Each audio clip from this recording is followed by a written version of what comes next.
Hello and welcome to Audio Encyclopedia Short but Full of Awareness. My name is Jake, and this is the first episode of Audio Encyclopedia. Hi, I'm Emma, and I hope we're kicking off an amazing journey together. Let's jump into our first episode, titled The Story Behind Halloween. But before we start, don't forget to subscribe and turn on the notifications so you'll be the first to know when new episodes drop. All right, let's go. Okay, so today we're diving into Halloween. And on the surface, it seems like it's all about the costumes, the candy. Right, plastic spiders, maybe some spooky decorations. It feels very modern, very commercial. Exactly. But what's fascinating, and what our sources really brought out, is this incredibly long, kind of strange history hiding underneath all of that. It really is a spectacular transformation, isn't it? I mean, when you trace it back, you're looking at something like 2,000 years. 2,000 years, wow. Yeah, and it's this journey from genuine deep-seated fear of the unknown step by step into what we have today, which is mostly just organized fun. So that's our mission for this deep dive, tracking that evolution for you. Because it's not just inspired by history, is it? It seems like a direct line. It really does feel like a surviving thread. It connects us right back to, well, ancient farming cycles and some pretty profound beliefs about life and death. And to get there, we have to start at the beginning, right? With the Celts. Precisely. We need to talk about this ancient Celtic festival called Samhain. Samhain. How do you pronounce that again? It's generally pronounced Samhain? Samhain. Got it. Okay, so who are the Celts and where were they? Well, they weren't really one single nation. Think more of a collection of tribes living mostly across Ireland, the UK, and parts of northern France. Okay. And crucially, they were agricultural people. Their whole lives revolved around the seasons, planting, harvesting. And for them, the big turning point of the year wasn't summer or spring. Yeah. It was the end of the harvest. Exactly. November 1st, for the Celts, that was New Year's Day. It marked the end of summer and the light half of the year and the beginning of the dark, cold winter. A tough time. A time of uncertainty, I guess. Definitely. And that had huge spiritual implications for them. They believed that the night before the New Year, October 31st, something really significant happened.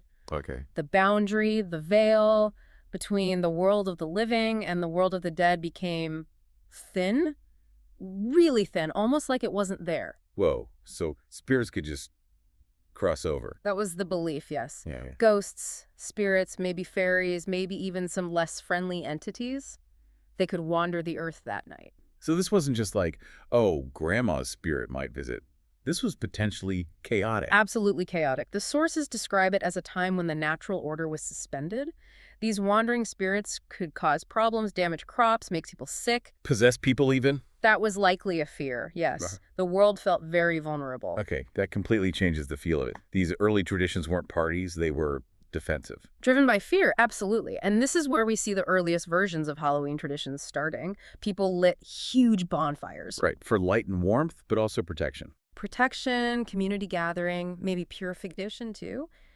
And crucially, they wore costumes. Masks, animal skins. Why the disguises? Just for fun. No, not fun. It was more like spiritual camouflage. Camouflage. Yeah, the idea was if you looked like a scary spirit yourself or just unrecognizable, maybe the real spirits wouldn't bother you. They'd think you were one of them or just move on. A way to hide in plain sight from the supernatural. Kind of, yeah.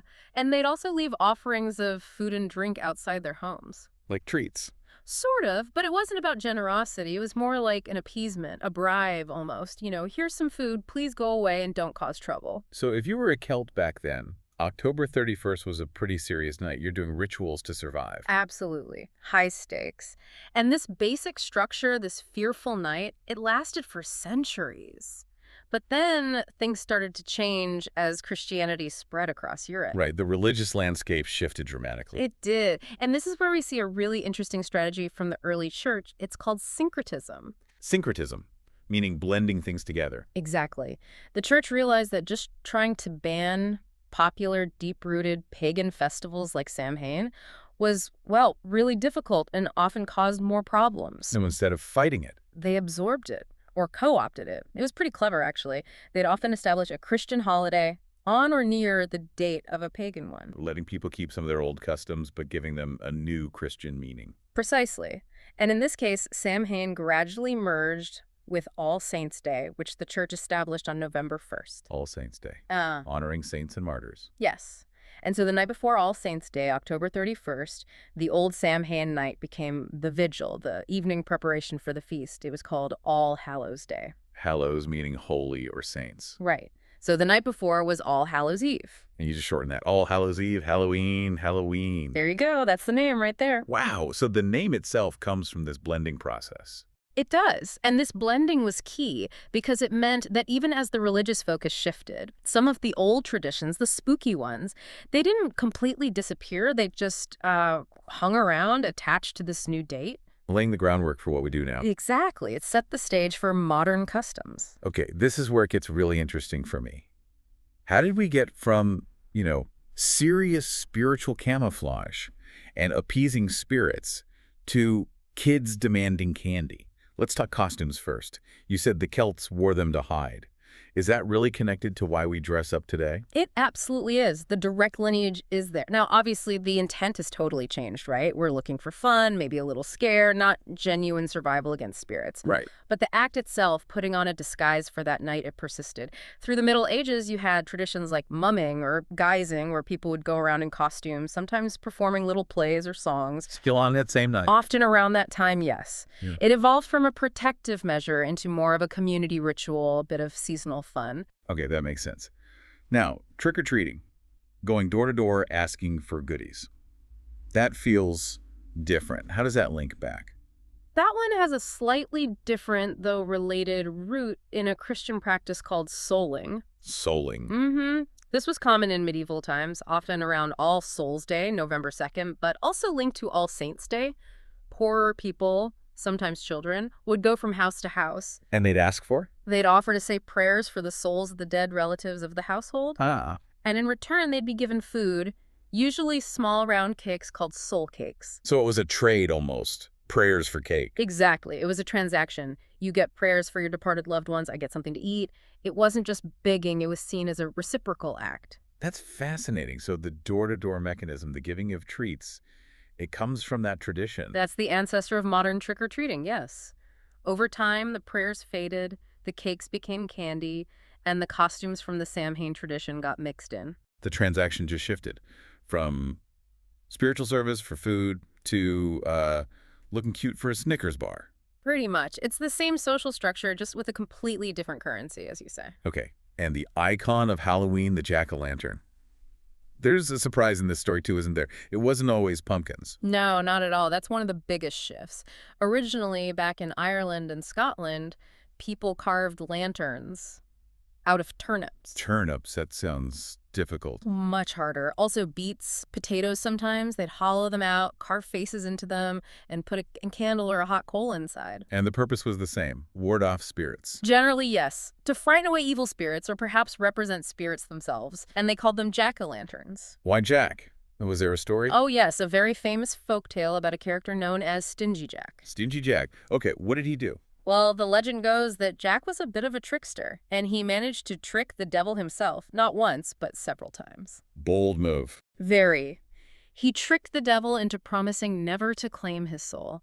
But Jack wasn't exactly a saint himself, so when he died, he wasn't allowed into heaven. And because of his deal with the devil. He couldn't get into hell either, so he was cursed to just wander the earth in darkness for eternity. Oh, wow. And the devil, maybe mockingly, gave him a single burning coal to light his way, which Jack put inside a carved-out, you guessed it, turnip. So the original jack-o'-lantern is Stingy Jack's curse to light.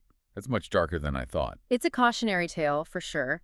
But then, this tradition travels across the Atlantic with Irish immigrants, mainly during the potato famine in the 19th century. And they get to America, and they find... pumpkins, native to North America. And they quickly realize pumpkins are, well, bigger, softer, much easier to carve than tough old turnips. Practicality wins again. Absolutely. The ease of carving just took over, and the pumpkin became the iconic symbol we know today, replacing the turnip almost entirely. It's amazing how something so simple, like finding a bitter vegetable, can reshape a tradition like that. It really is, and that speaks to the larger evolution too, doesn't it? The whole feel of the holiday changed so dramatically over time. Yeah, from that genuine deep fear of Samhain to, well, haunted houses and costume parties. When did that big shift towards organized fun really happen? That acceleration really happened in the United States, mostly in the 20th century. You see, earlier Halloweens in America, especially in the late 19th and early 20th centuries, could actually get pretty rowdy. Rowdy how? Like lots of pranks, vandalism. Sometimes things got out of hand. Communities started to see it as a bit of a problem night. So they needed to manage the chaos. Exactly. Instead of just trying to suppress it, community leaders, towns, schools, they started organizing things. Halloween parties, parades. Structure activities. Right. And importantly, organized, supervised trick-or-treating, making it safer, more controlled, and definitely more family-friendly. So channeling that energy rather than just banning the fun. That's a great way to put it, channeling the energy. And that move towards community-organized, family-focused fun is really what helped Halloween explode into the massive celebration it is today. Which explains why it's not just an American or Irish thing anymore. It really feels global now. Oh, absolutely. You see, Halloween celebrated, or at least recognized, in many parts of the world. It's become this incredible blend of ancient spooky vibes and modern creativity. Horror movies, theme park events, candy sales. Yeah. It's huge. It is. But even with all that commercial gloss, the core elements are still there, aren't they? Dressing up, the treats, the carved light in the dark, those echoes of the ancient rituals persist. So when you really boil it down, the key thing to remember is that behind all the fun, the plastic fangs, the bags of candy, there's this incredibly deep human story. Right. It's a story about how people for thousands of years have tried to make sense of the darkness, the end of the harvest, the mystery of death, how they honored those who passed, and, maybe most importantly, how they found ways to celebrate life even when facing the scary unknown. That's such a powerful way to think about it. And it means that you, listening right now, when you carve that pumpkin or you put on a costume, you're not just doing something random. Not at all. You're actually taking part in a tradition that's managed to survive for millennia. And survive religious change, migration across oceans, even swapping out its main vegetable. You're touching that long line of history. You really are. Halloween truly is a night where the past and the present kind of blur together. You can almost feel it sometimes, right? In the flicker of a candle and a pumpkin, or just that little thrill you get from a spooky story. Yeah. And maybe the most profound thought is this. Look at how that core emotion shifted from the Celts facing real fear, fear of winter, spirits, the unknown to us today, where we take that idea of fear and we turn it into fun. We play with it. Every generation, in its own way, using this night to kind of stare back at the darkness and choose joy instead. Maybe think about that. What fear are you choosing to turn into fun tonight?